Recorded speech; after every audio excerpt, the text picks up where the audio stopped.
As you might imagine, Son of Chamber Symphony is closely related to Chamber Symphony. Chamber Symphony was written in 1992, I believe, and I know that right after I finished it, I performed it with the Sinfonietta at the Barbican, and then we recorded it. So the very first recording for None Such was done by the Sinfonietta. We've had a long relationship, wonderful players, goes back to the very first concert I ever conducted in London was with the Sinfonietta at Queen Elizabeth Hall. Came time to write another chamber symphony. Instead of calling it Chamber Symphony No. 2, I figured I'd just give it that name.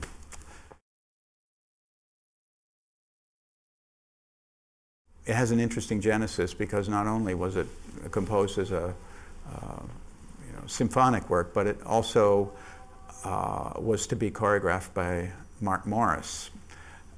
And when Mark does it, he calls it Joyride, which is a typical Mark Morris spin on something. And it's actually an extremely aerobic piece of choreography that he derived from it.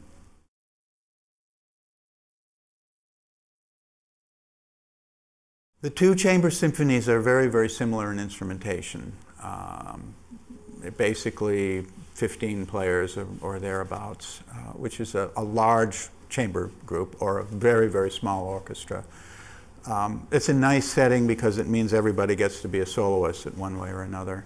It presents certain balance problems because you have, a trombone and a trumpet and only one violin instead of 16.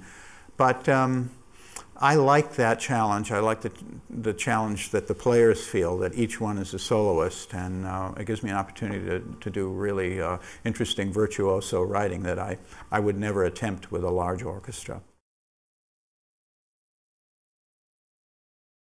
I probably started out with the idea that it would be a very different piece, but I was surprised at how much familial resemblance there was. I mean, the first chamber symphony is extremely virtuosic. It's extremely hard, very high energy. At times it's a bit goofy because of its inspiration in part of its inspiration from cartoon music. The new chamber symphony, it has that same buoyant quality to it. The last movement is somewhat of a trope on the Nixon news aria, where he comes off the plane and shakes all these Communist Party officials' hands. One hearing this piece and being asked to name the composer, if they knew the first chamber symphony, they would definitely know it was a work of mine.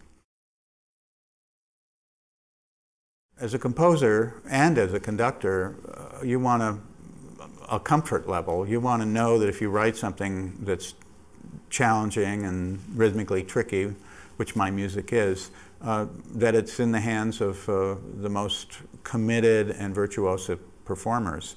And of course the Sinfonietta fill that description to the T. Also, they're just people I've known for a long time, and we enjoy making music together. This concert's American music, and it includes some composers of very wildly differing aesthetics. We have a violin concerto by Paul Drescher, who's sort of a second-generation West Coast minimalist, a composer of great subtlety and beauty. And then we have on the other side of the country, we have a piece of hard, driving, industrial minimalism by David Lang. Now, not everything I do with the Sinfonietta has to be minimalist, but I thought that it was interesting to sort of make a triad out of my work, which is a very recent work, Paul's kind of West Coast style, and then David Lang's downtown aesthetic.